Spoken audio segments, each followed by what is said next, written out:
all you who have covered me when I was with the Knicks. Thank you. Good to see you again. And we'll take Liberty questions now. Isaiah, how do you reconcile posing yourself as an activist, given obviously what what we know with the issue with the sexual harassment suit? How does that reconcile with it? I don't pose as an activist. If you go back and you look at my history, and my mother was a feminist activist, and I was raised by her. She has a street named by her in Chicago, after her in Chicago. I speak to activism, and I've been deemed controversial because I do speak out on race. I do speak out on equality. So I'm not posing, and I'm not hidden back. I'm just giving facts and giving my record. How do you speak out on women's equality based on a conviction of sexual harassment in the workplace? Well, I've always maintained my innocence, and I've moved on from that. Our organization has moved on from that. I've lived my life. If you go back and you look at the way I've lived my life, and the people who have dealt with me personally, I'm proud of the way I lived my life, and I'm proud of the man that I stand here today before you. There's been reports that you bought into the team. Can you discount that or confirm it? I cannot talk about what's going on in terms of the ownership level at this point in time. That is confidential discussion. However, what you've read and has been accurate. Isaiah, the players said that you and James Dolan met with them before the first practice to discuss the sexual harassment case.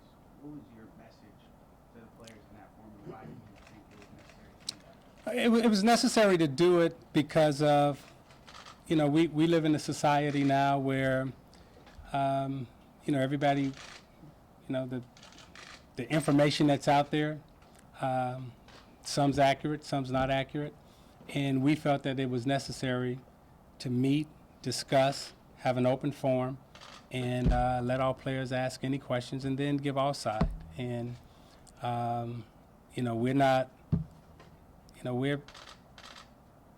we're confident in the fact that the players that we have and the people that are in this room, that they're grown women, and they can make up their own minds and come to their own conclusions. And, it was a healthy and good discussion. Isaiah, in the context of that forum that you had, what would you say was the most difficult question you had to answer? The most difficult question for me has always been, the questions that you're asking me now, because the pain and the hurt that my family, everybody's family, in all sport, has had to go through around this issue.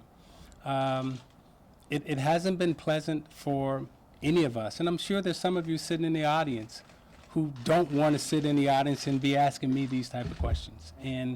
But I will say this: it has made our sport better, it has made our society better, and it's made humanity better because it's out of the closet and we discuss it and we talk about it. And I think the more we talk about things, as painful as it may be, as hurtful as it may be, we all grow as individuals, we all grow as a society, and we all grow as a sport. Isaiah, because of a perception that you could have some influence with the Knicks situation, have you tried to talk to Phil or talk to Phil just about, doing this everything now? Because of that perception, I haven't. Would you want to talk to him? I think all of us in this building, and we all share the same building, Rangers, Knicks, Liberty, we all root for each other, we all want each other to do well, we all want each other to win.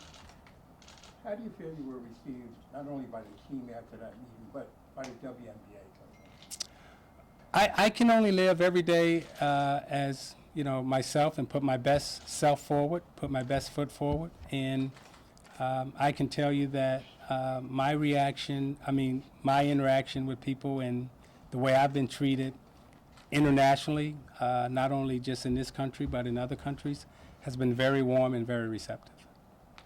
What's it like having Tim Lampy again?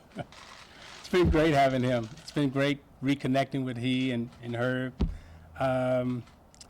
You know, Lambier and I go back a long time, since 1979. We've known each other that long, and we've had we roamed together for, 12 years in the NBA when we went to training camp.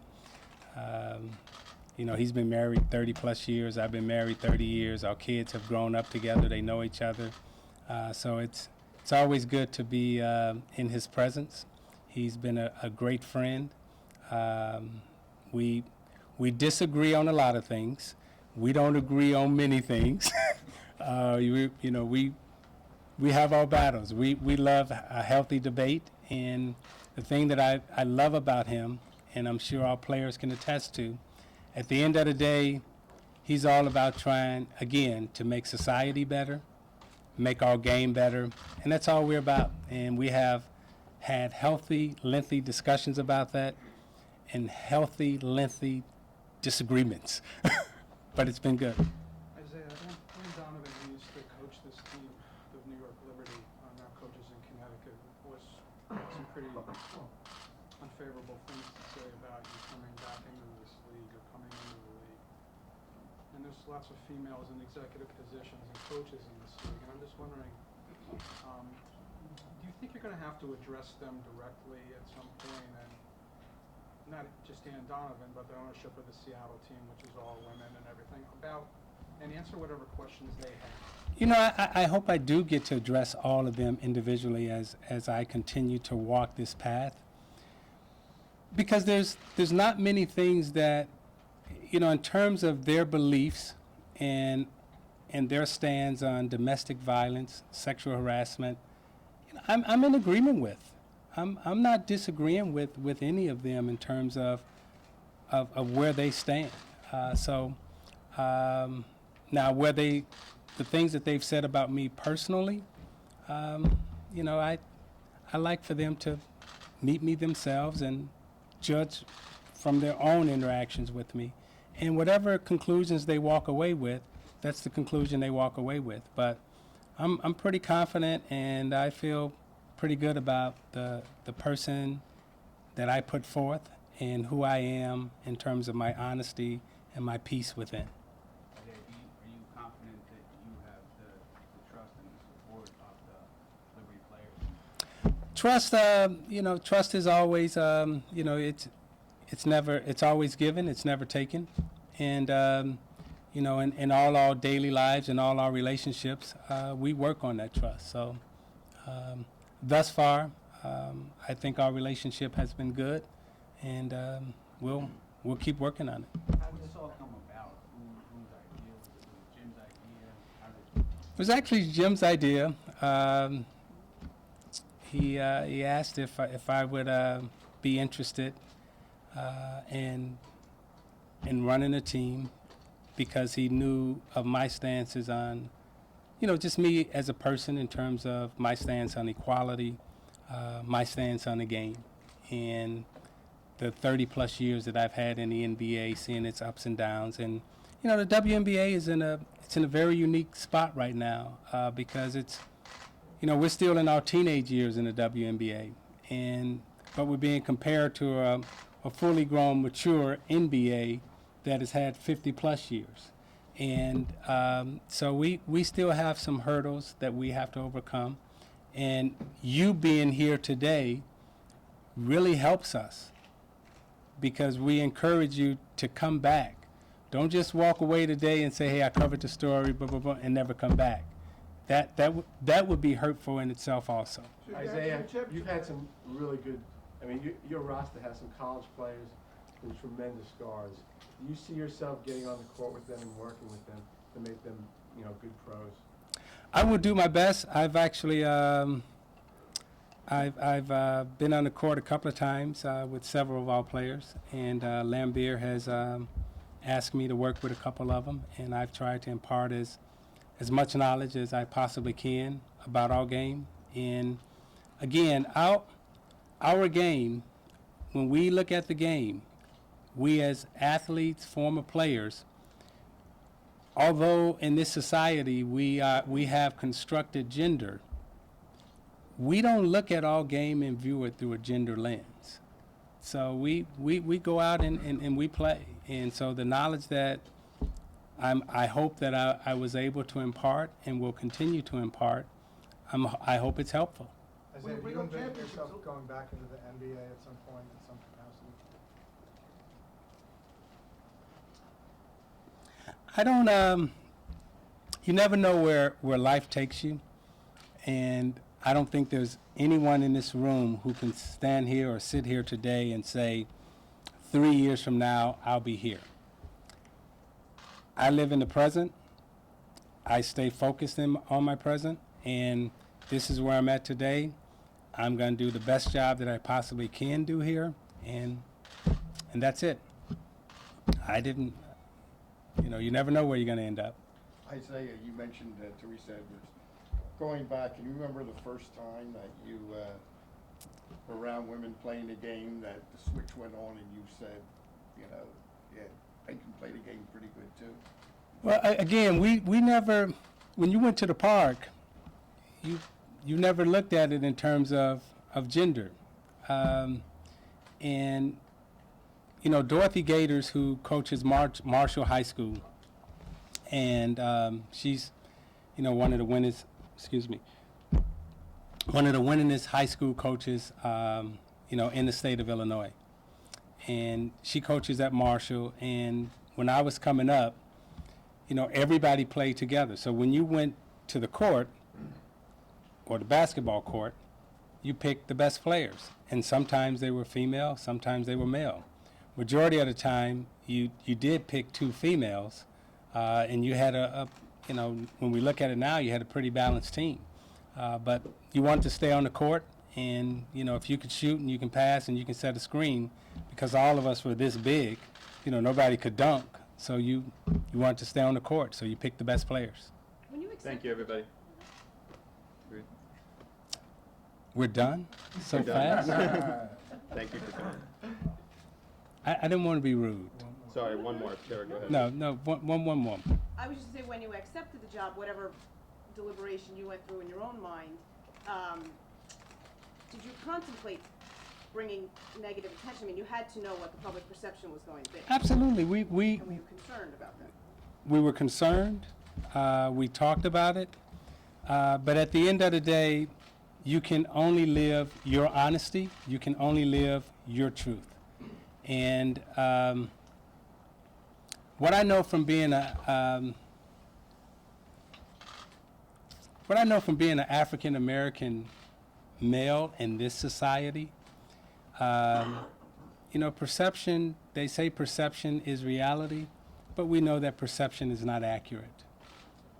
And what we wanted to do here is just deal with being accurate, and we knew that, this would cause some concern, but we also knew that at the end of the day, moving forward, if we can convince you to come back and we can overcome this obstacle and this hurdle, there's a bigger and a better story to be told. And the WNBA will, just as the NBA did, when all of this was kind of in the air back when some of you were covering it. Just as the NBA overcame its obstacles, I believe the WNBA is going to overcome its obstacles with your help. And if we don't have your help and your support, and you challenging us, and you holding us to the standards that we all should live by in society and humanity, we want those standards high. All players want those standards high. I want them high. So So you're not to your championship today. Swin? We're working on it. How much So- of a role did you have in the selection of the different players that you guys acquired over the offseason? Draft night was interesting, huh, Bill? Over the months, we had a lot of conversations. We did scouting. I hadn't come on full-time or officially yet. So we did a lot of scouting. We did a lot of talking. And, KB was the leader of the pack. She nailed it on draft night. Bill nailed it. I thought we had good scouting. I thought we had good information.